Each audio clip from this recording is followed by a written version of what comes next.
What's with those annoying hiccups that catch you off guard? Let's break it down. Hiccups start with your diaphragm, that muscle at the bottom of your lungs. When it gets irritated, it spasms, making you gulp air suddenly.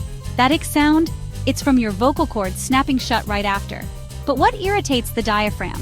It could be eating too fast, drinking carbonated beverages, or even feeling stressed. All these can trigger the nerves controlling your diaphragm.